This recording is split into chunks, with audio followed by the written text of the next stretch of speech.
Não custa deixar registrado, pessoal, que na assistência à tarde tu não precisa te ater à tua apostila, tá? Tu pode vir com a prova do ITA impressa, tu pode vir com as Olimpíadas de Física e Matemática impressa. O que às vezes pode acontecer é eu pedir para fazer por último a tua questão. Já saiu uma do ITA Cabreira, eu vi isso aqui vai acabar com a aula. Então eu primeiro vou fazer as questões normais da galera e no finalzinho tu pode ficar um pouquinho mais para a gente fazer uma questão mais argumentada. Eu lembro que ano passado eu demorei uns 56 minutos para resolver uma questão do ITA que eu nunca tinha feito, certo? É claro que assim, se eu já tivesse feito ela, talvez eu fosse demorar só uma meia hora, né? Mas como era uma questão realmente ultra elaborada, eu demorei um monte. E por sorte era no finalzinho da assistência, assim, eu não prejudiquei de repente os que não estavam interessados no ITA, né? O negócio é o seguinte, galerinha, a física C aqui é uma física muito bonita e a gente vai começar trabalhando com eletrostática. Elétrons, né? Lembra eletricidade ou até elétrons, e estática lembra algo que está parado. Então, no começo da física C, a gente só vai se preocupar com cargas elétricas paradas. Mas para poder entender de carga elétrica, eu tenho que te mostrar de onde é que vem essa história, né? E aí o cara tem que entender bem de átomo, o cara tem que lembrar aquelas ideias básicas de física de átomo para poder entender a eletrostática. Tem que lembrar que o átomo tem duas estruturas básicas, uma bem pequena comparada com a outra, o núcleo. E lá no núcleo tem dois tipos de partícula, os... Legal? E em volta do núcleo tem uma parte gigantesca que é a eletrosfera, onde moram os elétrons. Então deixa eu ver, vamos fingir que o rosinha é próton. Então deixa eu colocar um quarto próton ali para poder botar 4 elétrons e assim o átomo fica neutro. Parabéns, né? Que nós sabemos que a carga do próton é a mesma carga do elétron. Na química a gente chama a carga do próton de +1 e o elétron de -1, certo? Show de bola. Eu gosto de lembrar a galera que esse desenho de átomo é um desenho idiota, não tem nada a ver com átomo. Como assim, professor? Pois é que o átomo é um bicho do além, aí o cara faz um desenho para representar um cara que é do além e faz essa cagada, né? Isso aqui não tem nada a ver com átomo, certo? Mas pelo menos serve para saber que o núcleo fica no meio, no centro dele, né? E que lá moram os prótons que são... Isso, prótons que têm carga positiva, os nêutrons que são neutros, né? Eu falo logo depois do positivo para ver se alguém fala negativo, para lembrar, ó, é nêutron, ele é neutro. E aqui sim, gigantesco na eletrosfera, estão os elétrons. Que por sua vez, muito obrigado, é isso aí, carga negativa. Show de bola. Não custa lembrar que um próton pesa 1839 vezes mais que um elétron. Ou seja, se tivesse uma balança, um próton aqui, para poder equilibrar a balança de pratos, ultra subatômica, eu teria que colocar 1839 elétrons do outro lado para a balança ficar equilibrada. Ou seja, o elétron praticamente não pesa perto do próton. Por isso que na química a gente considera a massa do átomo apenas o número de prótons e nêutrons. Os elétrons são desprezíveis, certo? Então esse cara, qual seria a massa atômica dele para a química? 1, 2, 3 nêutrons e 4 prótons, 7. Massa atômica 7. Beleza? Tranquilinho? Nada demais até agora, né? Bom, agora deixa eu te lembrar mesmo como é que é o átomo de verdade, só para tu não achar que é aquela figura nojenta ali. Se eu fosse te falar do átomo mais simples de todos, seria o átomo de I, que ele só tem um próton no núcleo e um maldito elétron girando que nem um esquizofrênico ali em volta. Só para ter uma noção do que é isso, cara. O elétron, se ele ficasse rodopiando em volta do planeta Terra, ele daria umas 5 voltas por segundo no planeta. Ele teria dado 5 voltas no planeta. Tu imagina num átomo que é um nada, que é pequenininho, que é minúsculo. Ele dá bilhões de voltas por segundo. Bilhões. Por isso, talvez, quando a gente fotografa um átomo de hidrogênio, dá a impressão, fotografar entre aspas, tá, gente? A gente usa um equipamento ultra mega ninja para poder detectar como é que ele está. A gente tem a impressão de que o elétron está em vários lugares ao mesmo tempo. Será que não é porque ele é tão rápido e a máquina é tão lenta que na hora de fotografar, borra a fotografia e ele aparece em vários lugares ao mesmo tempo? Eu tenho essa sensação, né? Embora nos livros de física quântica eles aceitem o fato de repente o elétron poder estar em mais de um lugar ao mesmo tempo. Algo que fugiria, né, a realidade que a gente conhece. Então olha só, cara. Já que esse cara gira velozmente em volta do núcleo atômico, de repente o paralelo que daria para fazer na vida é uma pedra com barbante, lembra? E eu girando a pedra em alta velocidade em volta de mim. Aí vem alguém tentar encostar em mim, puf, toma uma pedrada. É mais ou menos isso. Então, cara, essa eletrosfera não é algo parado, caramba, é algo gerado pelo movimento de um bichinho sassaricante que é o elétron. Então ela fica. E aí é por isso que eu digo que a eletrosfera é como se fosse um escudo Jedi invisível vibrante. Porque é a coisa mais próxima da eletrosfera. Sabe aqueles escudos de campo lá que tem nos filmes que o cara vai e aí não dá pra encostar? Essa seria a eletrosfera, a coisa mais próxima de uma eletrosfera que pode existir é aquele escudo. E o mais legal, o núcleo está ali, quase invisível, no miolo, e em volta tem esse escudo vibrante. Por isso que não dá para chegar lá no núcleo do átomo. E o mais maluco, tu é feito desse escudo Jedi. A tua carne, tudo é feito disso. Então, como a minha mão, ela é oca, microscopicamente falando. Se eu tivesse uma nave menor que o próton, eu poderia navegar entre os espaços atômicos da minha mão. E essa outra mão também ela é completamente oca. E daria para uma mão penetrar na outra sem os átomos se encostarem, de tão vazio que a matéria é. Por que na hora que eu tento colocar uma mão dentro da outra não vai? Porque os opostos e os iguais, e como é a eletrosfera que está na casquinha do átomo, a eletrosfera desses átomos repele a eletrosfera desses átomos. É por isso que não existe penetração de matéria com matéria, porque já que os opostos se atraem, os iguais se repelem. Mas olha que loucura! É só estudando muita matemática e acreditando na ciência para realmente acreditar que o aço, mesmo o aço mais sólido, ele é completamente oco por dentro dele, a matéria é oca, certo? Então os tijolos que Deus usou para construir o mundo, eles são ocos. E essa máquina de enxergar o mundo é uma máquina ruim, por isso que a gente olha a natureza e tem a sensação de que as coisas estão paradas. E não estão. Os átomos dentro deles, eles têm movimento veloz e movimento enorme. Só que com essa máquina de enxergar a gente não vê isso. Que loucura, hein? Então agora tu já tem uma noção mais realista do que é um átomo. Esse desenho continua idiota, tá? Por que ele continua idiota? Porque se o próton fosse desse tamanho, a eletrosfera não caberia, nem usando o andar de cima e o andar de baixo. E se a eletrosfera fosse desse tamanho, o núcleo seria invisível, seria menor que a menor poeira que tu pode enxergar. Certo? Por isso que eu falo que esse desenho é ridículo, né? Porque se isso aqui é o núcleo, a eletrosfera é um prédio. Ou se isso aqui é a eletrosfera, o núcleo é absolutamente invisível de tão pequeno que ele é. Sabe? Então não se esqueçam, a eletrosfera é 100.000 vezes maior que o núcleo. Certo? Então eu teria que representar a eletrosfera sempre gigantesca, caso eu fizesse o núcleo visível. Então aqui sim, aqui de repente diminuiu o elétron ali, tá ali o elétron, não dá pra ver também. Aqui de repente seria uma representação boa do átomo de hidrogênio, porque o núcleo está ali invisível e a eletrosfera é essa esfera aqui em volta onde esse bichinho fica girando que nem um maluco. Não se esqueçam, o átomo mais simples que existe é o de hidrogênio, um próton e um elétron. E o segundo átomo mais simples? O hélio, 2 prótons e 2 elétrons girando, cada um no seu orbital que nem uns malucos. Só que se os opostos se atraem e os iguais se repelem, próton com próton não pode ficar ali, né? Aí tem que ter um nêutron, então é para isso que serve o nêutron. O nêutron serve para conectar o núcleo, para não deixar que os prótons, por repulsão, se afastem. Beleza? Show de bola. Então temos noções de como os átomos são mais ou menos. Aliás, com esse bate-papo já ficou claro o que é átomo neutro.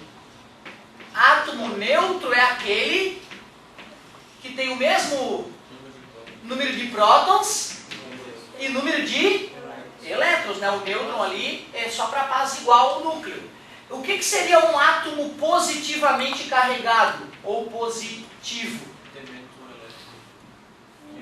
Isso geralmente é 1, mas pode ser até 3, né? Ou até mais ainda. Então o número de prótons é maior que o número de elétrons. Tem o apelido de cátion, é isso? Na química, né? O que seria o átomo negativamente carregado ou o átomo negativo? Com certeza, o número de prótons é menor que o número de elétrons, ou o contrário, o número de elétrons é maior que o número de prótons. Show de bola. Qual é o apelido do átomo negativo? Ânion. Isso tudo são íons, né? Então íons são os átomos que têm carga. E cátion positivo, ânion negativo. Show de bola.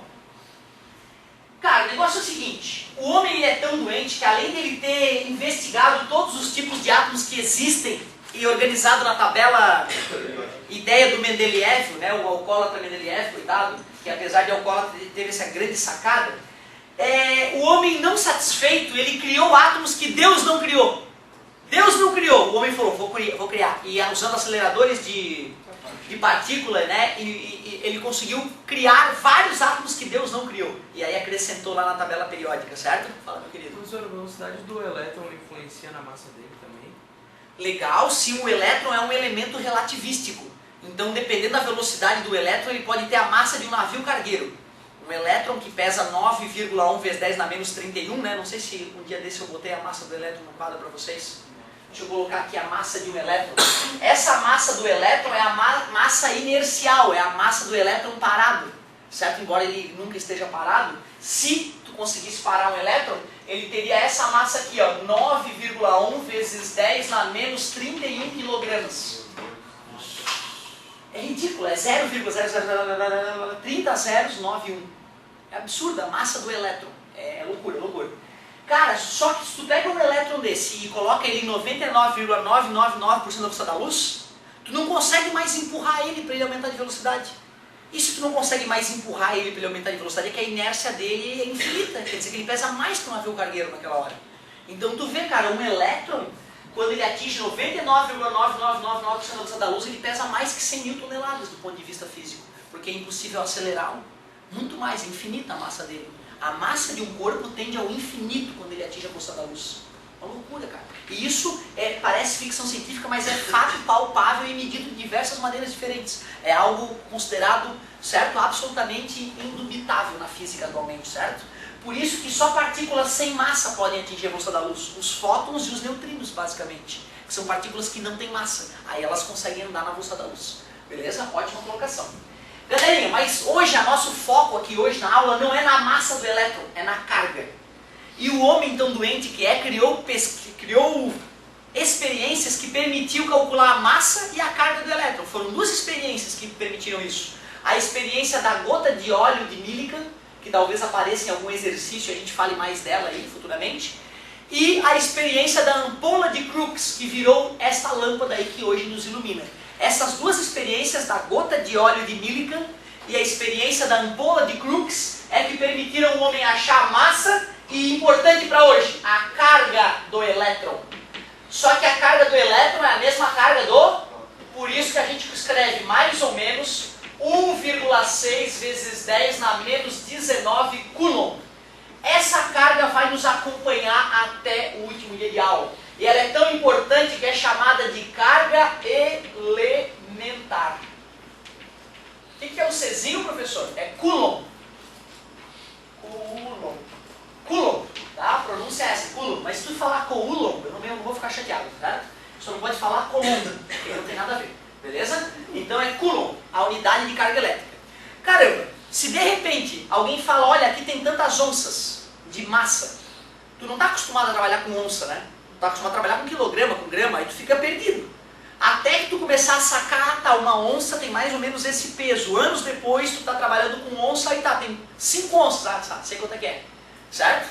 Tu concorda que o cara poder entender uma unidade, ele tem que estar trabalhando com ela há alguns anos, né? E de repente cai no teu colo essa nova unidade, coulomb. É esquisito, certo? Mas pelo menos eu quero que tu saiba que coulomb mede carga elétrica. Pode ser positivo ou negativo, certo? Carga elétrica. Galerinha, olha só. 1 coulomb pode matar. 1 coulomb pode matar. Se eu colocasse 1 coulomb aqui nessa madeira, que é isolante, e claro, teria que ter um monte de borracha em volta para um raio não disparar do material que está carregado com 1 coulomb em direção ao chão. Se uma pessoa se aproximasse desse material com 1 coulomb apenas, um raio atingiria ela e fulminaria ela, poderia matá-la. Então tu vê, 1 coulomb é carga pra caramba, certo? Só que 1 coulomb, geralmente, a gente pode conseguir uma tomada fluindo de um lugar para o outro, aí não é perigoso. O problema é quando tem 1 coulomb ou 2 coulombs acumulados num lugar. Aí não pode nem chegar perto que tu vai morrer, certo?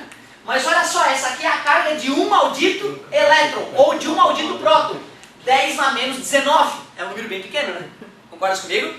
Tá? E aí assim, ó, via de regra, quando tu encosta nas coisas, pode ter um ou outro elétron em excesso e tu ganhar um ou outro elétron, isso é normal. Volta e meia tu troca elétron com o mundo à tua volta. E isso não te dá nada, nem sente acontecendo alguma coisa, certo? Então 1 elétron é inofensivo. Ó, esfreguei uma mão na outra. com certeza ao esfregar uma mão na outra, houve troca de elétrons. Eu não senti nada, não tomei choque nem nada, certo? Então tu só consegue sentir um choquezinho ou uma faísquinha quando tem realmente mais carga elétrica. Bom, só tem um detalhe, galera. Se eu quiser calcular a quantidade de carga elétrica de um corpo, adivinha o que eu vou ter que fazer para calcular a quantidade de carga elétrica de um corpo, que eu vou chamar de quê? Depois que eu te contei essa história toda, depois que eu te falei que a carga do próton e do elétron é esse valor, como é que será que eu calculo a quantidade de carga elétrica que um certo corpo tem? Imagina que eu pudesse contar os prótons e elétrons dele. Legal, se eu pegar o número de prótons, multiplicar por essa carga positiva, pegar o número de elétrons, multiplicar por essa carga negativa e somar, o resultado é a carga do cara. Mas como tu nunca viu próton e elétron, na hora que tu vai pensar nisso, é natural o teu cérebro travar. Quando a gente vai para uma coisa abstrata, uma coisa que a gente nunca viu, é normal o cérebro ter dificuldade em pensar. Só que tu já comprasse bala na tua vida alguma vez na padaria? Pega uma bala, tia, quanto é que deu? Já fizesse isso? A maioria das pessoas já fez isso. Então teu cérebro olha a bala e ele consegue pensar na bala. Então a compra da bala é uma coisa muito fácil. Então antes de te ensinar como é que se calcula a carga elétrica de um corpo, eu quero relembrar contigo como é que se faz o cálculo do preço das balas compradas na padaria. Ah, professor, tá de sacanagem. Não, não tô. Porque se tu sabe fazer uma, tu sabe fazer a outra obrigatoriamente. Então vamos lá, me ajuda. Como é que será que eu defino o preço das balas compradas na padaria? Quantidade de balas, vou chamar de N, número de balas, vezes o preço de cada maldita bala. Concorda comigo? Então tu pega lá um punhado de bala, elas custam 10 centavos. Tia, por favor, quanto é que foi? Deu 37 centavos. O que tu fala pra ela? Tu fala pra ela, tia, tem alguma coisa errada. 3 balas, 30 centavos. 4 balas, 40. Então 37, a senhora está errada. Certo? Concorda comigo? Né? Da mesma forma, um corpo pode ter qualquer carga elétrica nessa vida? Se eu pegar esse cara que está neutro, eu posso colocar nele a carga elétrica que me vier na cabeça? Não, ou eu coloco um elétron, ou 2 elétrons, ou eu retiro um elétron, ou eu retiro 1.338.000 elétrons. Ou seja, um corpo nunca vai poder ter a carga de meio elétron. Concorda comigo? Assim como o preço das balas final tem que ser um valor múltiplo dos 10 centavos. A carga final de um corpo tem que ser um valor múltiplo da carga elementar. Faz sentido? Então comprou 10 balas a 5 centavos. 10 vezes 5 multiplica o preço. Acabou. Não é isso? Cara, calcular a quantidade de carga elétrica de um corpo é a mesma coisa. Tu pega o número de partículas em excesso, para não precisar fazer o cálculo do próton e do elétron, já que um próton elimina um elétron, tu só vê lá, o cara tem 7 prótons e 5 elétrons. Sobrou 2 prótons. Então esse N é só o número de partículas em excesso. Só isso. E multiplica essas partículas pela carga delas, pelo preço delas. Multiplicou, é gol. Eu só faço a analogia do preço das balas porque o aluno sabe fazer isso na vida dele, isso é óbvio. E na hora que ele vai fazer essa mesma conta, ó, aqui, é a mesma conta, cara. Ele trava, mas ele trava porque ele nunca viu próton e elétron. E aí o cérebro, na hora de abstrair, dá uma travada. É assim com todo mundo, certo? Eu também nunca vi próton e elétron, né? Mas como eu já estou trabalhando com eles há muito tempo, então é algo palpável para mim já o próton e elétron. Então eu não tenho mais problema. Mas na dúvida, finge que está comprando balinha. E finge que o preço da balinha é esse aqui agora. Só isso. E aí tem a balinha positiva, o próton, e a balinha negativa, o elétron. Só isso. Certo? Aí só vai botar o mais ou menos ali. Nada demais. Pessoal, considerando que tu sempre vai ter a carga elétrica elementar, que é uma coisa fornecida nos vestibulares, quais os 2 tipos de pergunta que eu posso fazer olhando para essa equação? Quantidade de carga elétrica. Isso. Para um corpo que tem tantos elétrons em excesso, calcule a quantidade de carga. Ele te deu N, tu sabe, multiplica e é gol. E qual é a outra pergunta? Carga elementar. Não, o N. Isso. Para um corpo que tem tantos coulombs de carga, determine o número de partículas em excesso. Aí tu vai achar o N, está multiplicando, passa. Pronto, aí o único perigo é tu dar uma travada na potência de 10. Mas eu vou fazer exemplo já para vocês, para ver que não tem que temer a potência de 10. A potência de 10 é do bem, não é do mal. Então olha só, vamos ver se nesses minutinhos que estão faltando, nesses 3 minutinhos que estão faltando, eu consigo fazer pelo menos um exemplo aqui. Então olha lá. Exemplo. Calcule a quantidade de carga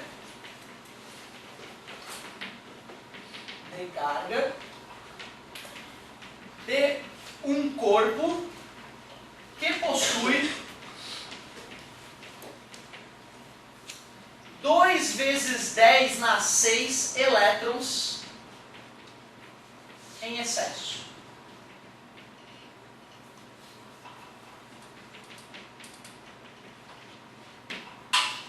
Calcule a quantidade de carga de um corpo que possui 2 vezes 10 na 6 elétrons em excesso. Pode falar que está grandinho que eu faço. Q igual. O número de partículas em excesso é o 2 vezes 10 na 6, 2 milhões de elétrons. Isso, menos porque o elétron é negativo, né? Então a resposta final tem que ser negativa. Certo? Na hora de multiplicar, galera, número normal multiplica número normal, potência multiplica potência. Faz sentido, né? 2 vezes menos 1,6. Menos 3,2. E quanto é que é 10 na 6 com 10 na menos 19? 10 na menos 13. 10 na menos 13 coulombs. Caramba, o cara ganhou 2 milhões de elétrons e a carga dele ainda é ridiculamente pequena, 10 na menos 13. Te falei, o elétron ele é inofensivo. Né? Tu tá toda hora, na verdade, trocando um pouco de elétron, ganhando ou perdendo um pouco de elétron. Isso não gera grandes problemas na tua vida, certo? Porém, se no inverno o cara tá lá, tira o casaco de lã, bota o casaco de lã, caminha com a pantufa em casa, se arrastando, daqui a pouco pode dar um choquezinho em alguém na família, né? Já perceberam isso? Ou mesmo tu, na hora de tirar o casaco de lã, escuta uns estralinhos. E isso pode até brilhar, é bem legal isso, né? Eu lembro que a minha irmã estava com o namorado, tomando banho e tal, aquela história toda, aí um saiu para se secar, o outro ficou no box, aí foi dar um beijinho e tomou choque.